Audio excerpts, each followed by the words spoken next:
Hello, everyone. Professor Uri Sivan, President of the Technion, Mr. Scott Lee Master, Chairman of the Board, dear honorees, board members, faculty, guests.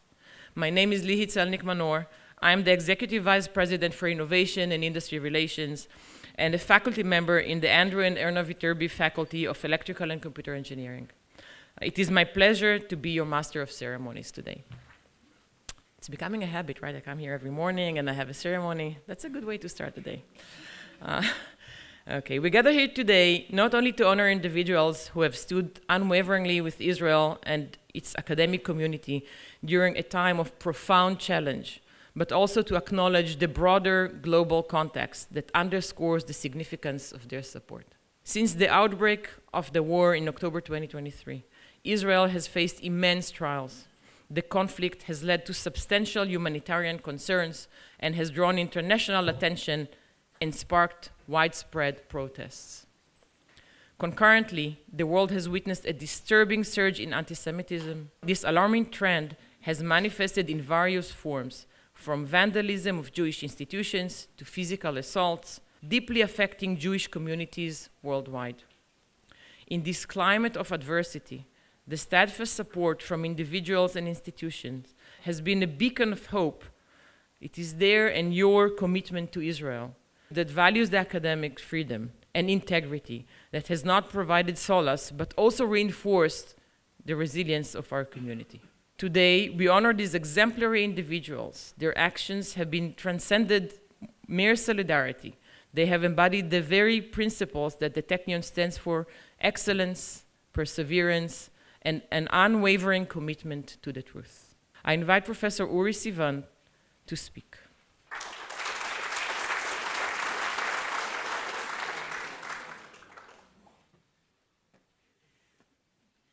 Good morning, everybody.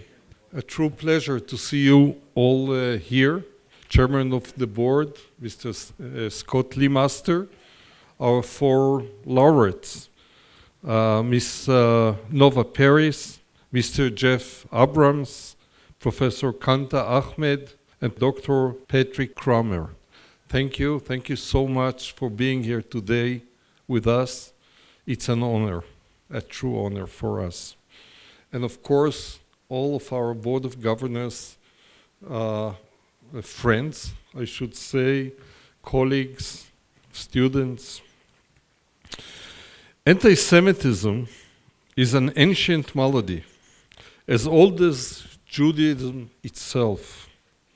Throughout history, it has thrived on stereotypes and false narratives, casting Jews as the other. These prejudices have led to grievous consequences, most notably the Holocaust. Zionism emerged as a response to centuries of persecutions, yet it introduced a new dimension to anti-Semitism. The Jewish-Arab conflict over the historic Jewish homeland, Jews found themselves the other, both in the diaspora and among millions of Muslims in the Middle East. It wasn't surprising then that already on October 7, even before the war had begun, anti-Semitism reared its ugly head once more. Fueled by centuries of hatred and ignorance and driven by well-funded pro-Palestinian organizations and terror states, it took the horrendous form of the ongoing massacre of babies, children, pregnant women, and adults as a legitimate act, perceived as a legitimate act against Israelis and Jews. The subsequent war and the suffering of Gazans, used as human shield by Hamas, further intensified anti-Israel and anti-Semitic demonstrations, with a popular slogan, "From the river to the sea," essentially calling for the elimination of Israel and its inhabitants. Painfully, Some of these demonstrations have been led by young Jewish students who totally missed the context. Standing up publicly and condemning these despicable acts in such an environment takes a great deal of courage and a deep commitment to truth. We are here to recognize four such brave individuals and an institution who showed such a bravery and dedication to fighting anti-Semitism and supporting us in defending Israel.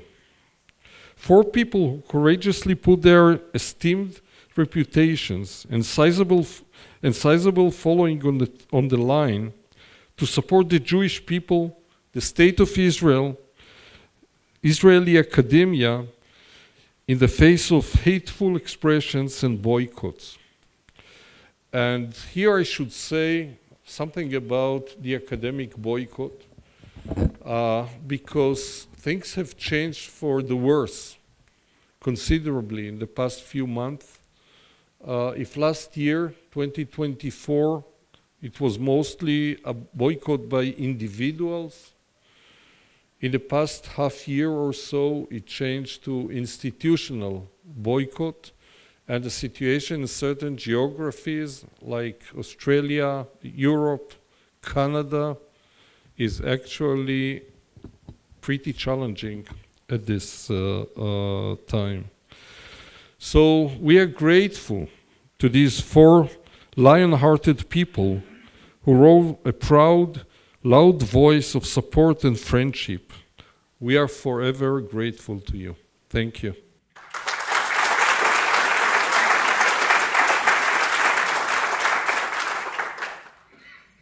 I invite the first recipient to the stage, Jeffrey Abrams. Please join us.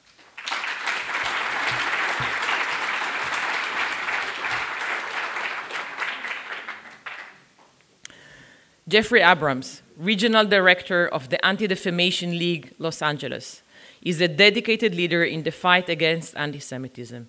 Under his leadership, the ADL has expanded its influence in policy advocacy and public safety, including co-founding the Southern California Jewish Security Alliance and leading the LA community response to the recent historic rise in anti-Semitism. A trusted spokesperson, he has testified before government bodies, led press conferences and public forums, and regularly appears in national and local media. Previously, he spent 25+ years as an attorney and mediator. Jeff is also a board member of the Washington Institute for Near East Policy. Congratulations, Jeff. Thank you.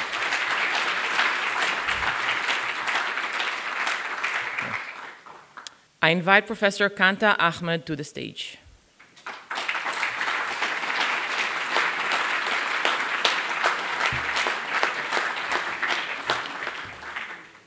Professor Qanta Ahmed is an associate professor of medicine at NYU Long Island School of Medicine and a fellowship-trained, dual board-certified academic sleep disorders specialist, specializing in neuromodulation.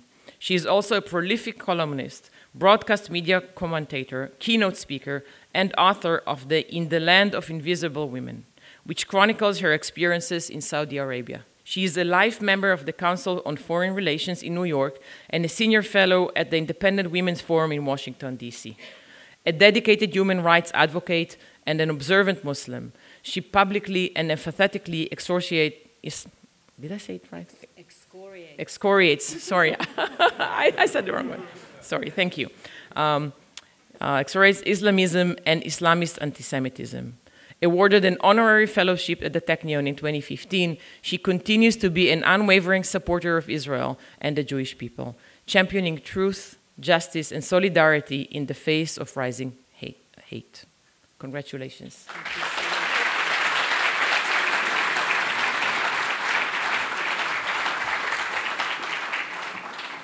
I invite Professor Dr. Patrick Cramer to the stage.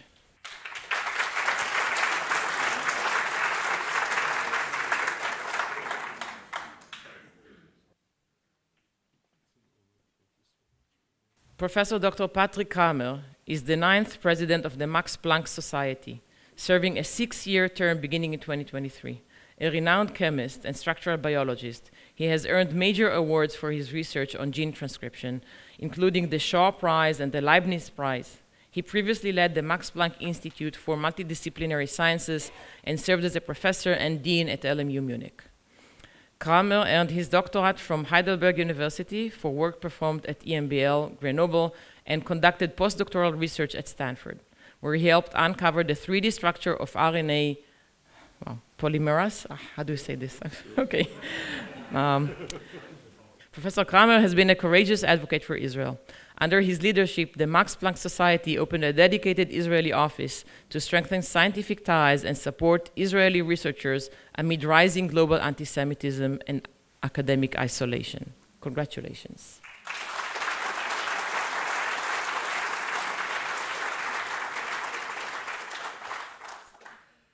I invite Nova Peris to the stage.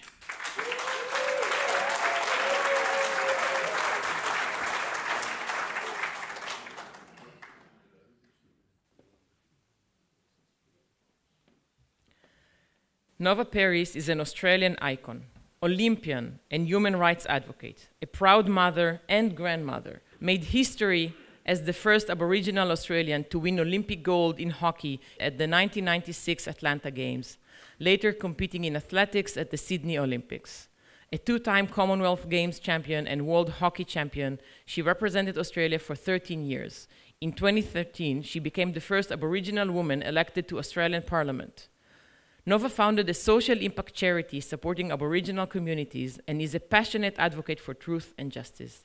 She stands firmly with the Jewish community, condemning anti-Semitism and promoting unity and historical truth. Congratulations.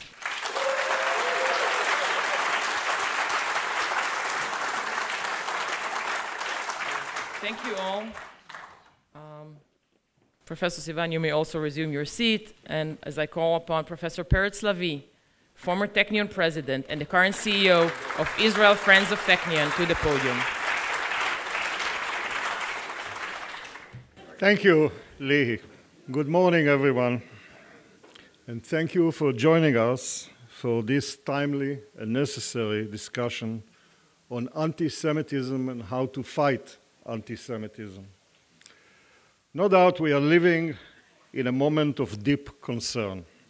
Although anti-Semitism is one of the world's oldest hatreds, the events of October 7th have triggered a dramatic and disturbing rise in anti-Semitism across the globe.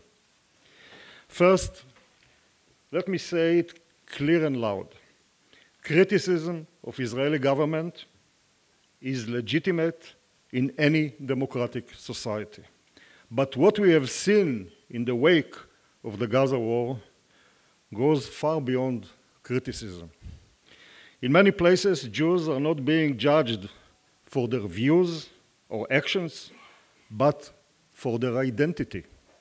Synagogues have been vandalized, Jewish schools and institutions threatened, and individuals targeted, online and in person, simply for being Jewish.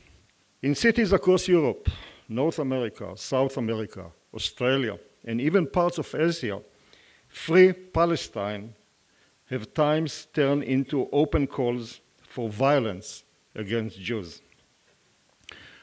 On social media, the situation is especially toxic. Anti-Semitic tropes have repackaged and amplified Jews accused of controlling the media, profiting from war, or holding a dual loyalty. These are ancient conspiracies dressed in modern language, but the impact is the same: dehumanization, intimidation. Today, we will hear from outstanding people, as you heard. We'll hear different experiences, strategies, and perspectives. But as you heard before, they all share a commitment to action. Thank you.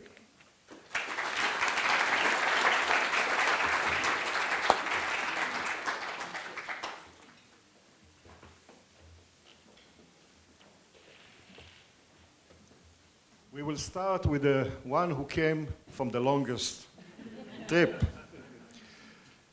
Nova, in Yom HaZikaron, the 29th of April, you gave a speech at the Turak Synagogue, which is one of the largest synagogues in Australia, in Melbourne, established in 1841.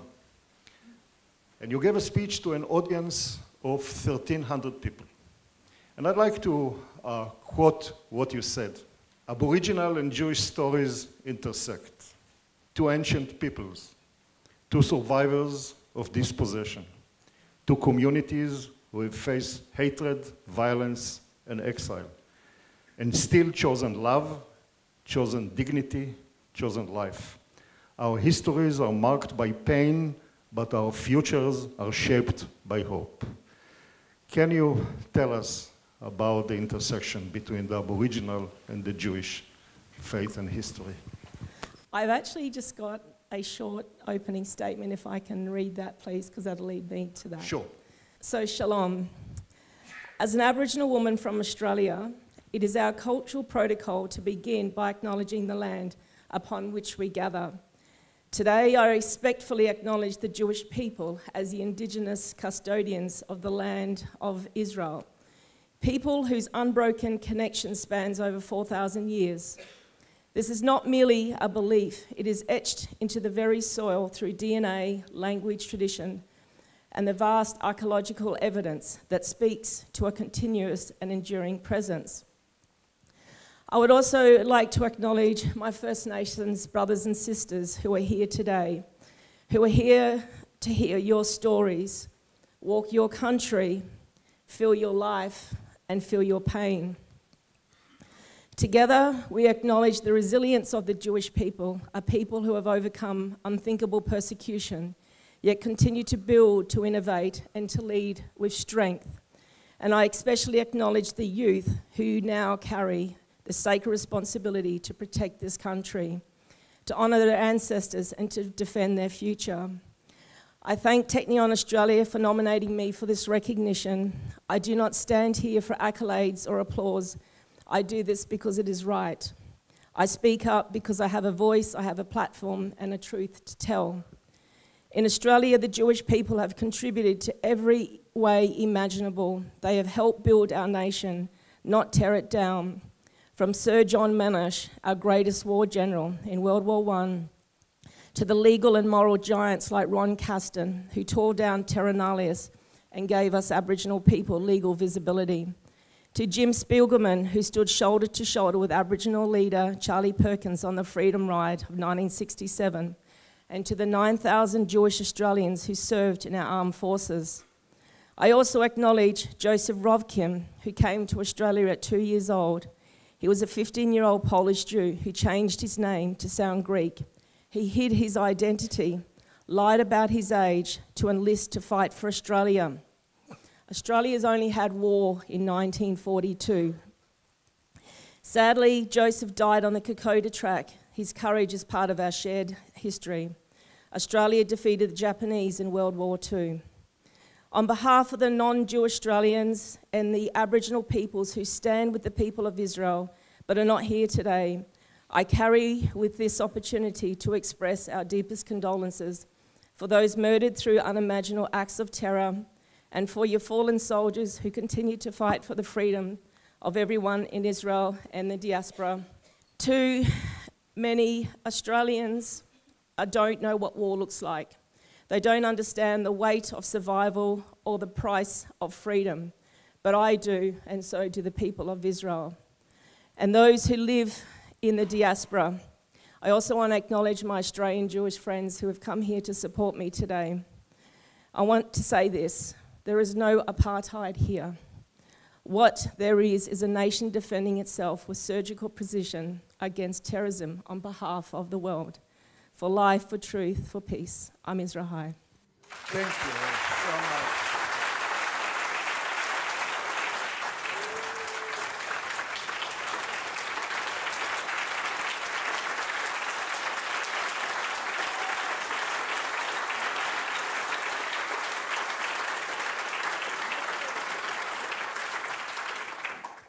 But what was your question now? And all of that, I had to get through it. Nova, But, yes. you left us speechless. No. But the reality is, you know, like we're all here, we're all truth speakers. And truth comes with a price. And I am prepared to wear that price. And I say this because, you know, we as Aboriginal people, and I said I've got my brothers and sisters on a First Nations delegation, we know what it's like for people to turn their back on us. And when Australia was colonised in 1788, Captain Arthur Phillip planted the Union Jack on our continent and declared the country terra nullius, which is land belonging to no one. And, you know, we lived that great Australian lie. We suffered the atrocities of, you know, massacres and, you know, the attempt of genocide and all of that. We as Aboriginal people still aren't on the nation's birth certificate. We're not in the Constitution.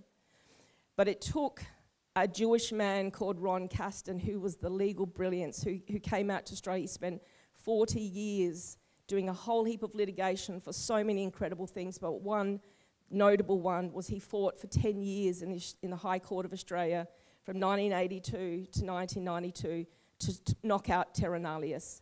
So it was a Jewish man that gave us our visibility, and I think that's what it is. As we as Aboriginal people, those who know our history, we don't forget the people that have stood by us, and it's me reciprocating that love to stand with the Jewish people, because people are trying to, so that you don't exist, you somehow just popped up in 1948, that you are the Jews, the white colonizers of the world. And I said, no, the Jews are the indigenous to this land.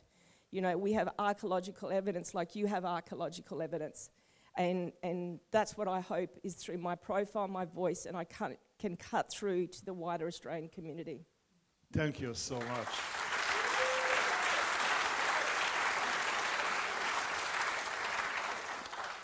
Qanta, we know each other for many, many years. And I follow your writings and TV appearances on the Middle East conflict. Your knowledge of the region and being a Muslim allow you to touch the very roots of the conflict. Let me again quote from one of your writings. Hamas is no inspiration for regional peace. Seeing itself as the spearhead in the war against Zionism, as explicitly expressed in Article 32 of the Hamas founding charter, Hamas seeks the extinction of the Jewish state, the Jewish people, and of the Muslims among us who would dare collaborate or engage with the Jewish entity. And you continued, the Hamas charter expressly condemning any efforts to work toward peaceful resolution of the conflict as a violation of the Sharia law. Ladies and gentlemen, this was written in 2014 in a letter sent to the journal Lancet, one of the most important medical journals. The senior author was Professor Ahmed, and several Nobel laureates joined as co-authors. Qanta, tell us about your experience with radical Islamism and what you witness here in Israel. First of all, it's incredibly moving to be here, and I'm deeply humbled to be amongst all of my co-honorees. I also feel devastated that we wrote that letter 10 years ago when dehumanization and delegitimization and demonization was much more an academic idea or an idea in print. And when I was last here at the Technion, it was about the 25th of October, 2023, and I had just witnessed the survivors of Kibbutz Be'eri, survivors of other places of the atrocities of October 7th, and even evidence in the Shura and evidence in Abu Kabir, which is the Forensic Institute of Israel, where I examined the human remains of the people that were slain to this ideology. That event now has embedded in my understanding the meaning of dehumanization, the meaning of Islamist anti-Semitism and the true essence of the belief, which is aiming for eradication and annihilation of a state, of the Jewish people, of global Jewry. And I understood those ideas before seeing the evidence, but when I looked at human remains, which are unintelligible to someone who's almost 4 decades practicing medicine, the words take on a new meaning. So my encounter with radical Islam is also similar to Nova's in terms of telling the truth, but I feel it's actually a deeply religious obligation as a believing Muslim to denounce this as anathema, as an absolute peril to humanity, a peril to Muslims who are the foremost victims of Islamism, and a grave peril to Israelis and Jewish people. Of course, I'm in solidarity with this country of Israel and with Israelis and Jewish people, and that is because I'm in solidarity with humanity, and that is because the Jewish people are absolutely part of humanity. And so it's my great privilege to follow that truth, which, as you say, doesn't win friends. Truth is always undeniable. It's incredibly bitter to anybody who doesn't want to hear the truth. But I'm glad I have the skills to be able to pay that price. Encountering it, I'm not a soldier. I've spent a lot of time with soldiers in the Israeli military, including many of them Muslim IDF soldiers who are meeting the very sharp end of the conflict, as well as Jewish soldiers, as well as enlisted soldiers, Druze and Christians. So I understand the price they're paying. My fear is that the ideas of radical Islam are growing and have gained mainstream acceptance, including in the United States, including in academia, and are penetrating much bigger populations of Muslims than when I first witnessed 9/11 from Saudi Arabia. Thank you, Qanta.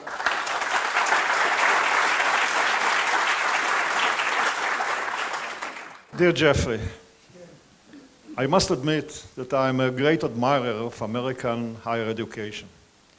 I'm a graduate of University of Florida, Gainesville. Go Gators, go. I was trained as a postdoc in University of California, San Diego. And I spent a sabbatical year in Harvard where my wife was a postdoc.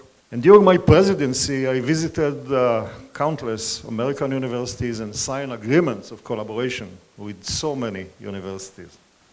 Therefore, I see what's happening right now on campuses across the United States is something I wouldn't have believed would happen even in my worst dreams. And I understand something about dreams. Jeffrey, do you have any explanation to the anti-Semitism, anti-Israeli sentiment that violently erupts on American campuses? Thank you very much. And I do have to say, I am deeply honored to be here today. And to be amongst all three of you, it is humbling and inspiring. I wish the situation on university campuses in the United States was similarly inspiring, but it certainly has been the opposite. This has been a cancer that's been growing for decades in academia in the US. The warnings have been there, and unfortunately we saw it explode after October 7th.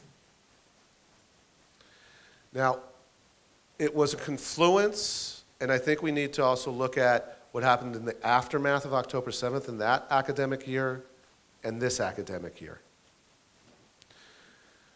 The last academic year, 23-24, we saw on college campuses an abdication of leadership by university presidents and chancellors. Hard stop. They had an obligation, and they failed in most cases. And tragically, as we discussed earlier, all too many of them were Jewish.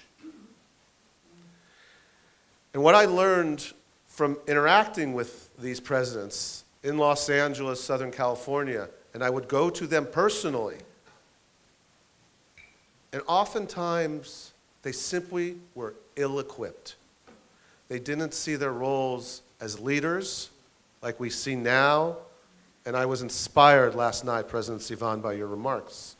because they were about not just Technion, but academia. And leaders need to lead. And many did not. They did not avail themselves of the tools at their disposal to control their campuses so that they were safe for all students, all faculty, Jewish and non-Jewish. They often failed. Now, this was also a very concerted effort and planned. Days after October 7th, Students for Justice for Palestine, they distributed a toolkit all throughout the university systems.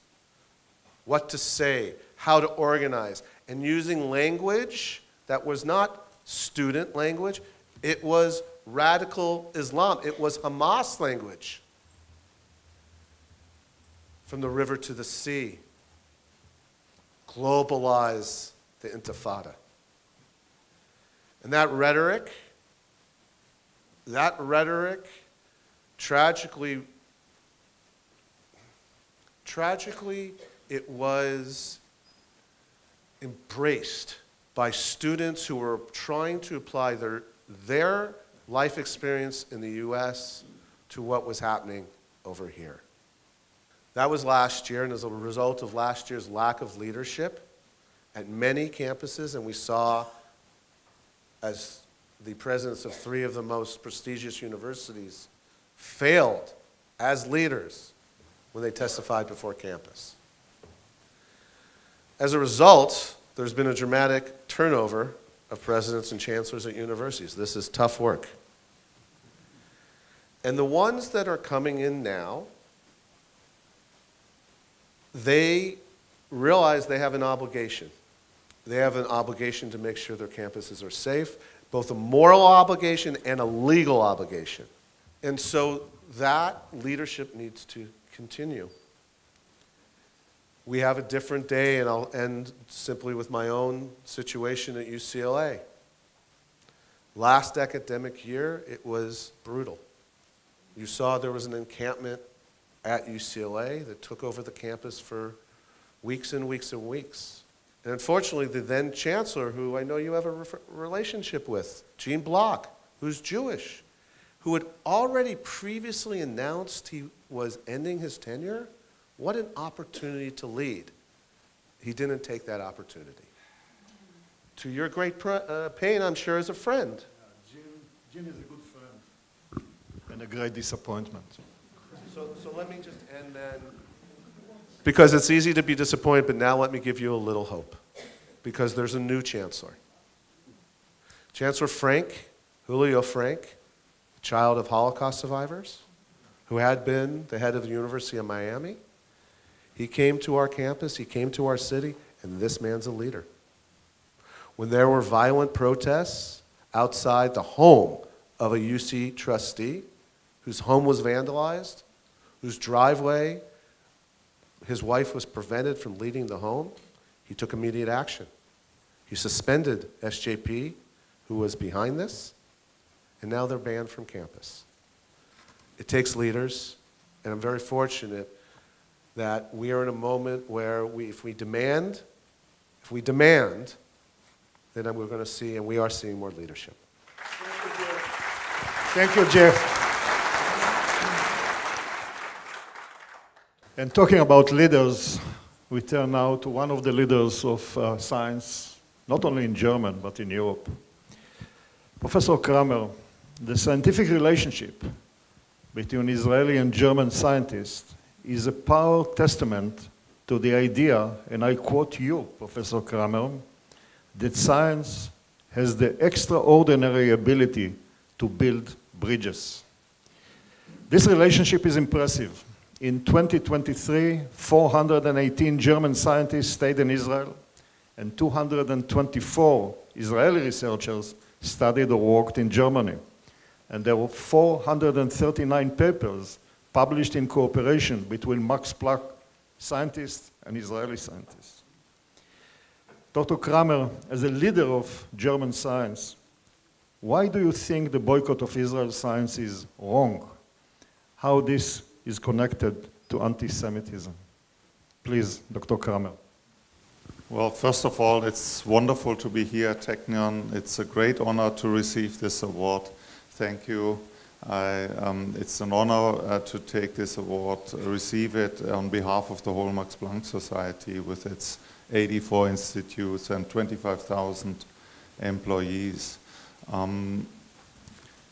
We will never forget in the Max Planck Society that it was Israeli colleagues, actually from the Weizmann Institute, who reached out to us already in 1959 after the Shoah for reconciliation.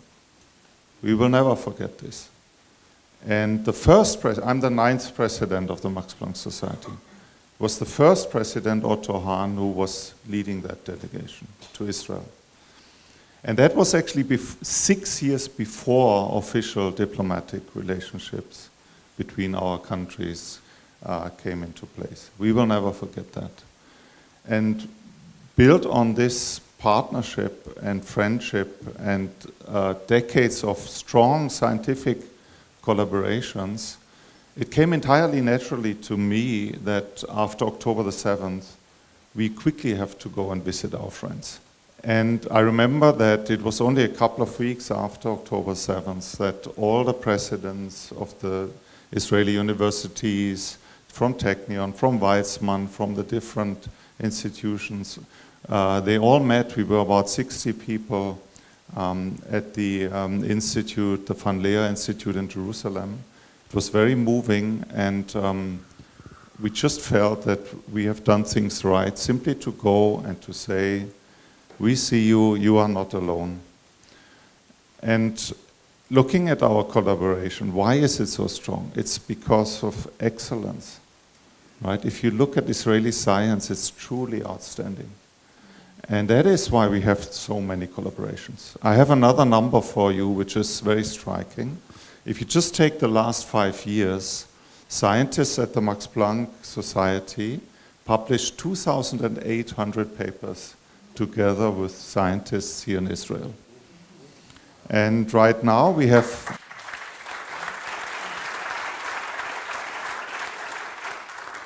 almost 100 projects are ongoing, and we just opened an office in Jerusalem, a Max Planck office. Actually, Hila Elroy is here, she runs the office there. And why do we do this? At a time, you know, where political leaders and many people around the world think it's better to isolate yourself. We in science should do the opposite.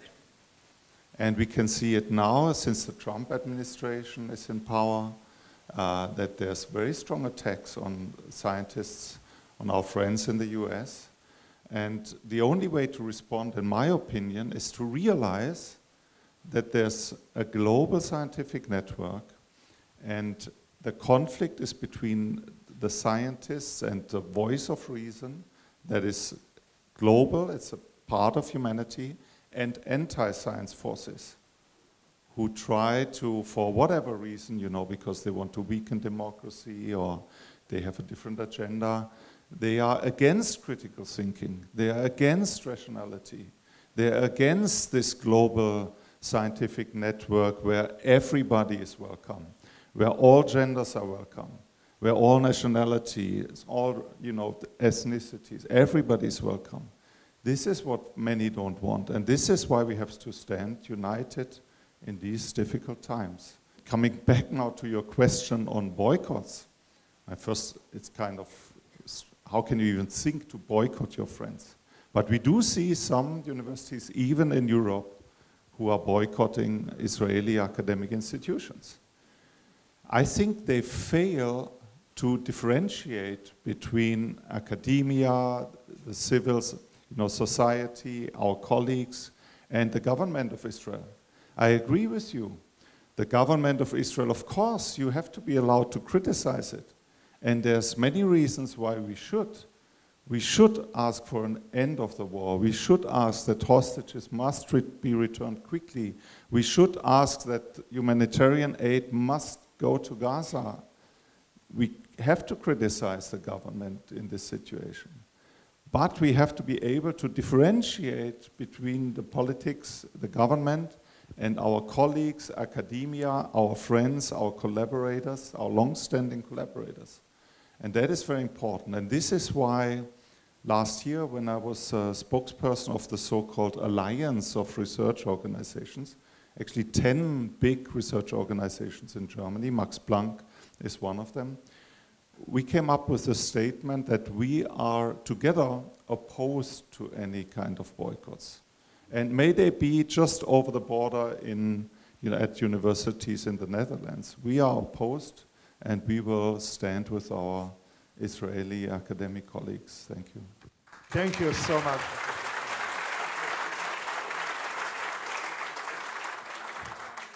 Let me turn now to the issue of fighting anti-Semitism, and I ask you to start, Qanta. You appeared on so many TV interviews, you wrote so many columns. How would you consult the Israeli government to deal with the situation, which to the average Israeli, it seems that they are paralyzed? So as an American, I would not advise a foreign government, but I think we allow you to do it. But I think that what Professor Cramer just used a very important phrase about critical thinking. We are so far behind in this conflict with radical Islam, we meaning Western civilization, heterodox pluralist Muslims, Jewish people, Israelis, and I think the most important finding has just been made public in a few weeks ago. It is the most extensive report on the operation of the Muslim Brotherhood inside a European country that has been declassified by the French government. It was first published in Le Figaro. It's a 100-page report. I've been reading about the Muslim Brotherhood, I would say about 15 years. I have never read anything more frightening. Understand, the Muslim Brotherhood is the genesis of radical Islam, founded in 1928 Egypt. Actually, the Islamist anti-Semitism is completely enlivened by Nazi ideology. There was an interaction between 1925, I think, Alfred Hess, and prototypical Islamist leaders, which was then formalized in 1928. So Islamist anti-Semitism and Jew hatred predates the State of Israel by about 2 decades. That's very important. Secondly, the report shows how the Muslim Brotherhood operates in France.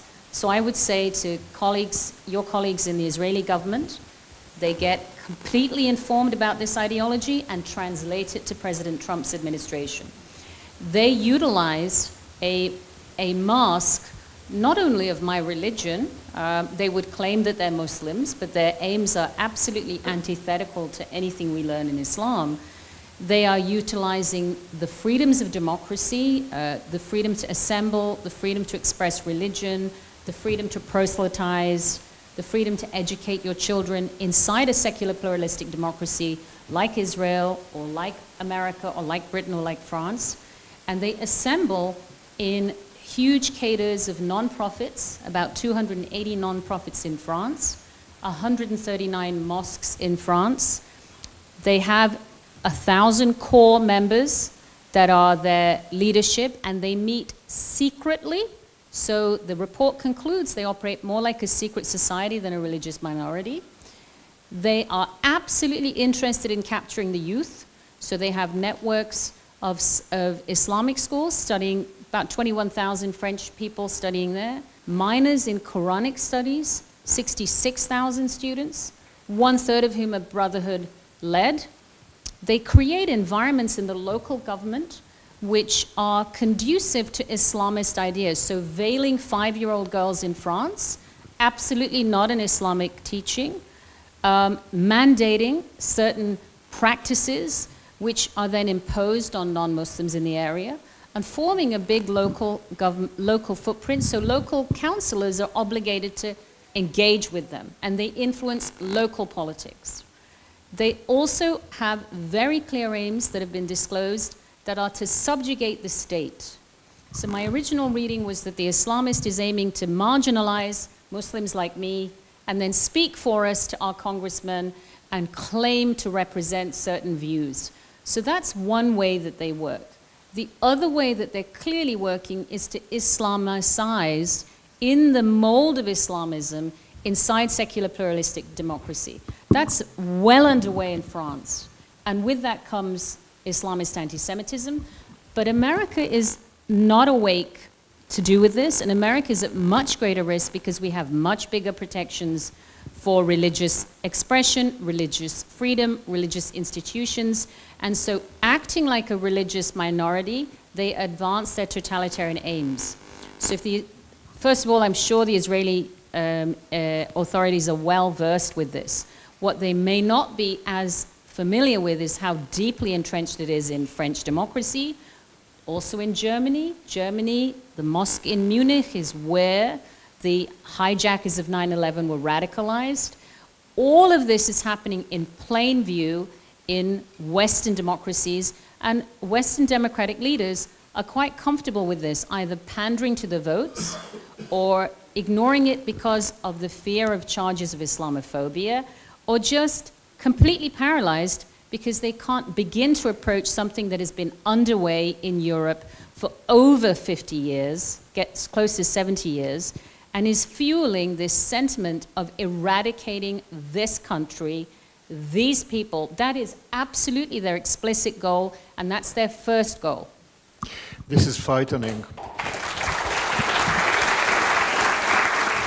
Nova, how do you explain to the world the deep roots of the Jewish people to this homeland? How you can convince people that we are so far away from colonization of this land? Well, the most simple way that I explain it is like going back to Ron Caston, who fought for 10 years in the High Court. So we, as Aboriginal people, we have lived on our continent for 60,000 years, and that's evident archaeologically, and it's been proven. So Ron Caston gave us our visibility. You know, like after October 7 last year, it was actually a week later that Australia had a referendum. And we've had 48 referendums in the past 100 years, and only 8 have been successful. And the 8 that have been successful, one of the most successful was 1967 referendum. Even though we are not on the nation's birth certificate, Aboriginal people were counted in the census, we were counted as citizens.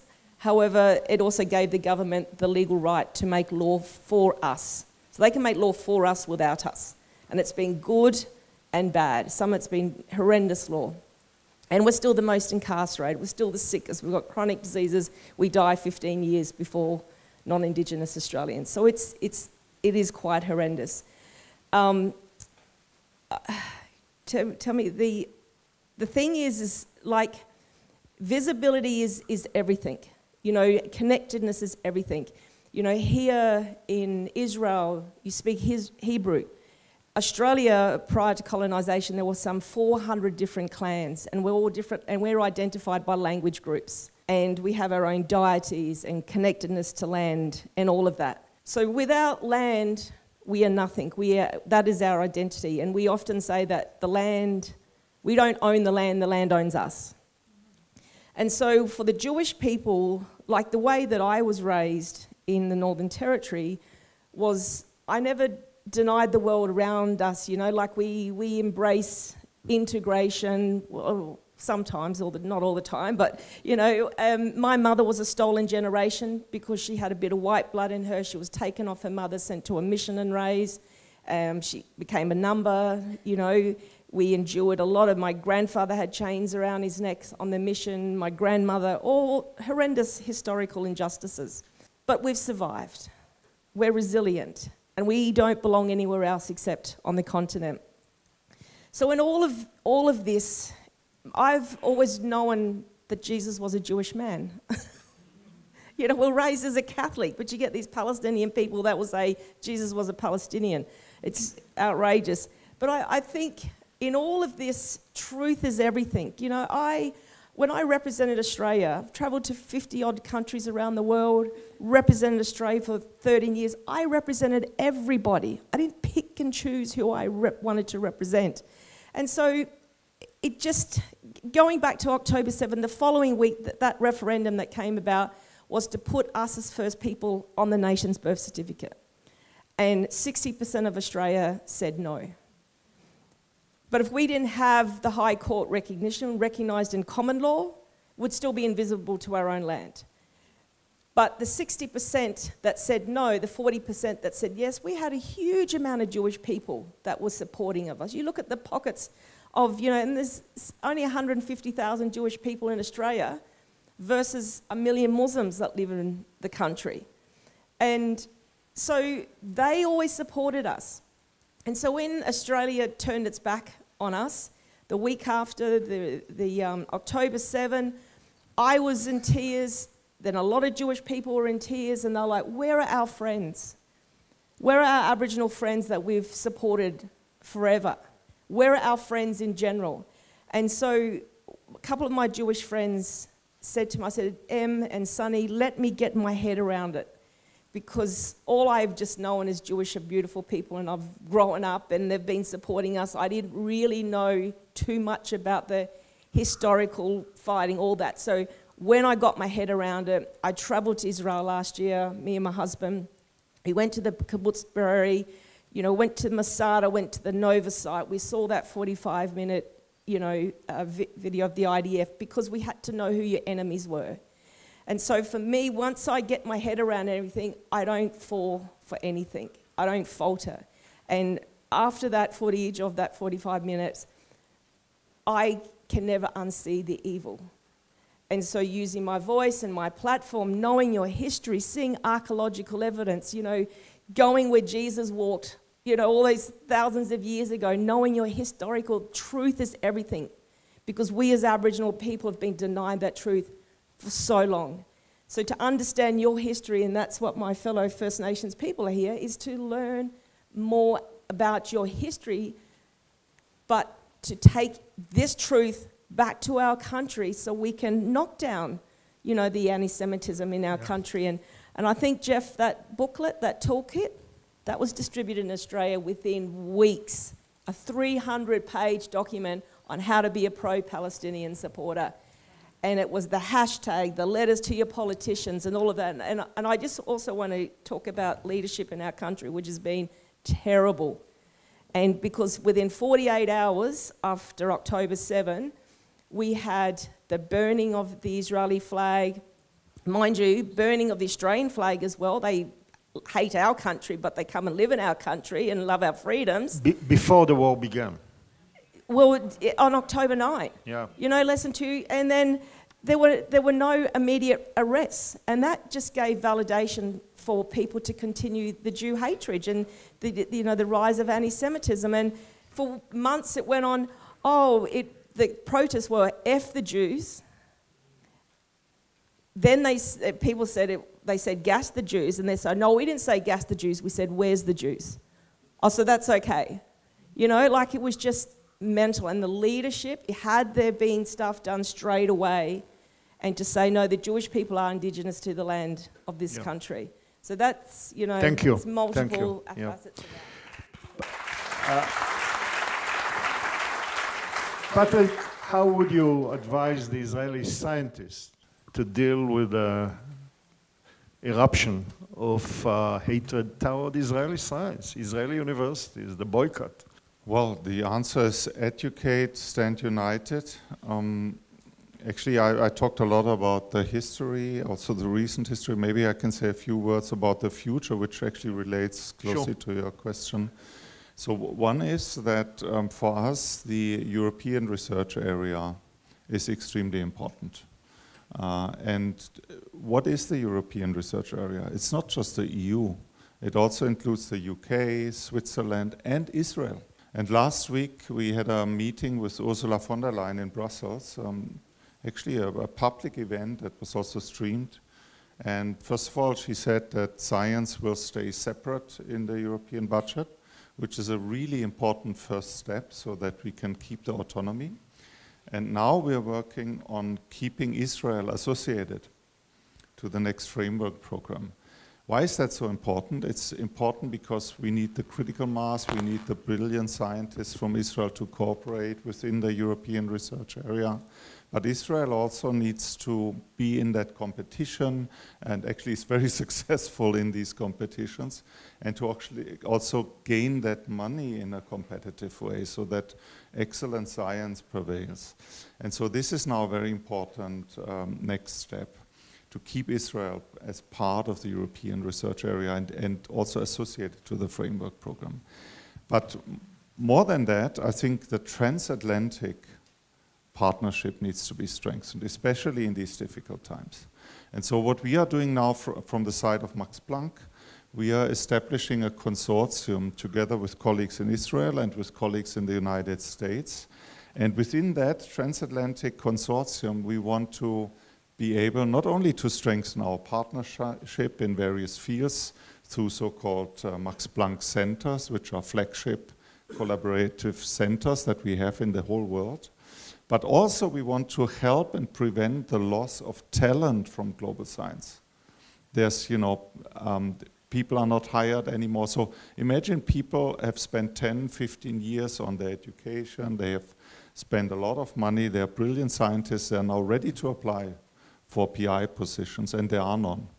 So we want to offer something within this transatlantic consortium so that people are not lost from science. Because we all know it's a global endeavor. They may later go back to the US, or they may be in Israel, or they may be in the US or in Germany. So this consortium is something that we're building up now, and we need strong partners. And philanthropy has become a very important player because the government is either not reliable in different places actually, or there's simply not enough money, and it's not going too quickly to respond to this. Thank you. Qanta, you want to add something? You reminded me of something very important, and I would say as university leaders, President Sivan and Professor Cramer and Peretz Levi, what has been not examined carefully is the flow of all of the financing of Muslim Brotherhood operations, which are translated as radical student groups that are, as you're saying, suddenly have a 300-page toolkit that you mentioned. That money is flowing from China and from Qatar and also from American philanthropists. And so I want you to examine who is financing. Institutions like Johns Hopkins are, according to my last reading, receiving over $200 million from Qatar. And we are seeing in the United States tremendous tension between the administration and universities. I've been very disappointed with Harvard and their tolerance for anti-Semitism. With Columbia, we've been shocked at the scenes. These universities are extremely receptive to foreign money. And that money, if it goes to pure science, that is ethical, I have no objection. I think that enhances it. I want you to look at the epicenter of the Muslim world. We were speaking about it at breakfast. Saudi Arabia has outlawed the Muslim Brotherhood after hosting the Muslim Brotherhood after its expulsion from Egypt in 1950, and having learned about the devastating consequences, arrested thousands of Muslim Brotherhood operatives.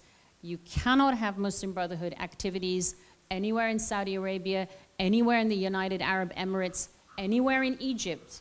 And the reason is we know how devastating that is in the Muslim world. And they flock, therefore, and they have flocked to Europe. This is not impugning all Muslims. By contrast, Muslims are their prime target, but they are absolutely facile, and the report mentions one of the central nexuses of Muslim Brotherhood operations is Brussels, because it is the nerve center of the EU. And some of the institutions implicated in France, one they named in the report is the European Institute for Human Sciences, which sounds very respectable and very legitimate, but is a non-profit operating and advancing Muslim Brotherhood goals. So as scientific leaders of your stature, the responsibility is to safeguard the academic space from this kind of corruption that is undermining even my field of medicine. American doctors and Australian doctors have faced enormous amounts of anti-Semitism and are still facing that.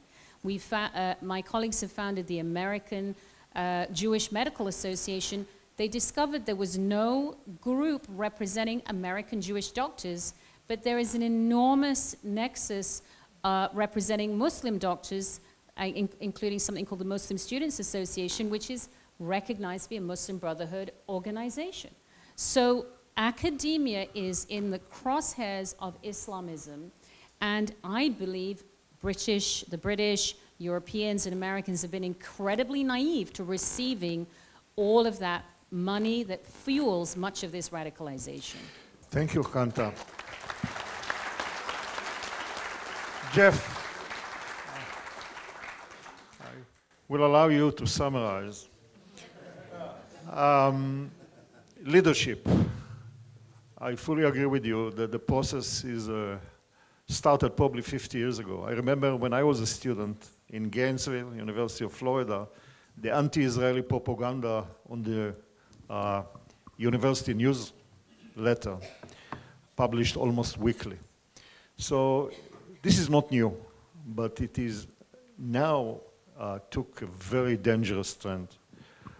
How do you think we should deal with it on American campuses? So we do have these tensions. We have these, as Qanta just spoke about, with the First Amendment and different protections. But what we're seeing on our campuses has nothing to do about the First Amendment. Nothing. And it's imperative that there's clarity when you come onto a college campus as a student, a graduate student, a professor, that there are expectations from the start. One of the leaders, an extraordinary leader, is the president of Vanderbilt. I recently heard him speak. And he made it very clear. On our campus, we will not permit anything other than civil discourse. As you said in your remarks, criticism of the Israeli government is fine. But what has happened tragically on our college campuses is that they're the opposite of what they should be. They're not places for honest civil discourse. And frankly, right now, we need our academic institutions more than ever. And what's happening right now in the States is we are at this inflection point where there's a much stronger protection for Jewish students under what's called Title VI of the U.S. Civil Rights Law. I was calling repeatedly for that tool to be utilized over the last 2 years, and it wasn't. Not enough. In certain instances, it was. Title VI is a part of the U.S. Civil Rights Law that any institution that receives federal money must ensure that all of the available opportunities are available to everyone, men and women, and people from all backgrounds. It largely has been used in the past to ensure gender equity in sports. But it was a tool that was underutilized previously, up until a fellow named Ken Marcus, who runs the Brandeis Center, who had worked in the Trump administration, the first in the U.S. Department of Education's Office of Civil Rights. It was a landmark that applied that statute to also not just Jewish people by religion, but by national origin, by identity. A very powerful tool. Title IX is a part of the U.S. Civil Rights Statute that any organization that receives federal money must guarantee that its employees, its professors, its staff are also treated fairly. Frankly, the medical schools in the United States are a hotbed of anti-Semitism. Thank goodness, finally, the Medical Association was established. So we need to be careful, though, in this moment. And there are concerns voiced whether the current efforts targeting U.S. academia whether it's being, the issue of anti-Semitism is being weaponized, or whether it's really being used to protect Jewish communities on campus. We're not really sure yet what the outcome is going to be. But the one last thing I'd like to add, and as I've been listening to our panel, truth is absolutely the greatest antidote, but it doesn't work alone. We've seen this. Simply telling the truth, and one of the great failures of the Israeli government going back decades, is a failure of strategic messaging. Not just truth, strategic messaging. And I think, frankly, it's one of the most critical issues right now. ADL has a Center on Anti-Semitism Research established about 2.5 years ago. Unbelievably, before this center, there was no study of modern anti-Semitism in academia. If you wanted to find 12 PhDs on anti-Semitism in 16th century, whatever the country may be, readily apparent. We've been studying the current state of anti-Semitism, various research papers. Data drives policy. Data must drive strategic messaging.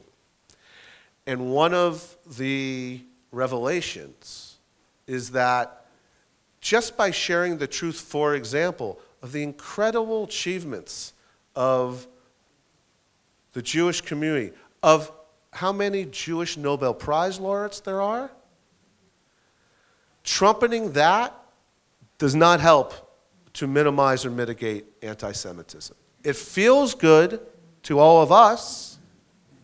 We take pride. But it also plays into the people we're trying to move, the non-Jewish people, it plays into a Jewish trope. So we are in this moment. I had a dinner on Thursday night in Tel Aviv with an incredible woman who, it is her passion. We have to do a better job for all of us.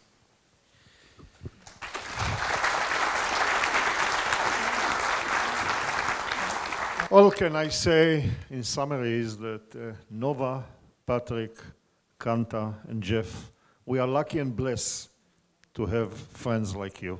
Thank you so much. And thank you.